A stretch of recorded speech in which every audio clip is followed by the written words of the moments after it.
کہ اس میں اللہ خود اپنے آپ کو شریک کرتا ہے، یہ حضور کی فضیلت ہے۔ تو میں کہتا ہوں، اس سے میں نے جو آخر میں بات کرنا آپ کو چاہیے تھی کہ تینوں دلائل کے بعد ایک بات یہ ثابت ہوئی کہ آدم علیہ السلام جیسی فضیلت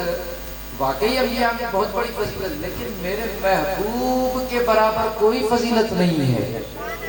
ان کی آقا علیہ السلام کی فضیلت بڑھ کر ہے آدم علیہ السلام سے۔ تو قرآن نے یہ سمجھایا کہ آدم علیہ السلام سے تمہارا رسول جو آپ کے پاس بھیجے گئے ہیں اے امت مسلمہ، وہ رسول علیہ السلام آدم سے افضل ہے۔ اب آدم کے میلاد اور ولادت کا قرآن نے ذکر کیا ہے، لیکن یاد رکھو آدم سے تو آپ کے پاس بھیجے گئے ہمارے رسول افضل ہیں۔ جب آدم کے میلاد کا قرآن میں ذکر ہو سکتا ہے تو ان سے افضل تو مصطفیٰ ہیں، ان کا میلاد کیوں نہیں بنا سکتے؟ آدم کی ولادت کو اللہ تعالیٰ نے ذکر کیا ہے،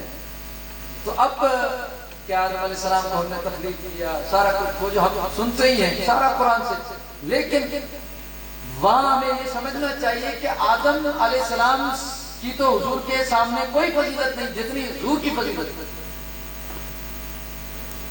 چلیں آپ کو ایک اور فضیلت،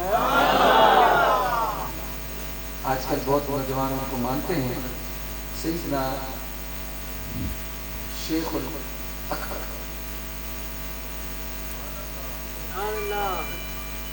شیخ محی الدین محمد ابن عربی،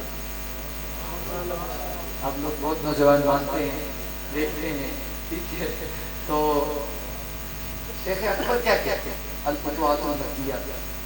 آپ کہتے ہیں کہ کائنات کے اندر، ٹھیک ہے، میں نے آیتیں بتائی ہیں تو آپ کو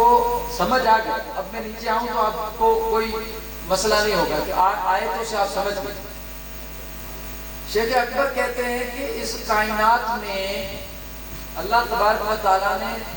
انسان کا والد حضرت آدم کو کیا، ابو البشر ہے، انسانوں کے بابا ہیں، والد ہیں، لیکن آدم علیہ السلام بشر کے بابا تو ہیں، لیکن آدم علیہ السلام کا بابا ہونا جسم سے کہ ان کا جسم اطہر جس طرح اللہ نے پیدا فرمایا تھا، اب قیامت تک انسان اس طرح کی تخلیق میں آ گیا، ٹھیک ہے، کہ ان کو اللہ تعالیٰ نے جس طرح جسم میں یہ ہاتھ پاؤں جو اللہ تعالیٰ نے خوبصورت ایک انسانی جسم دیا تھا، وہ آدم علیہ السلام کے ہی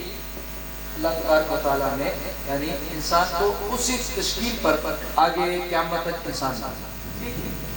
لیکن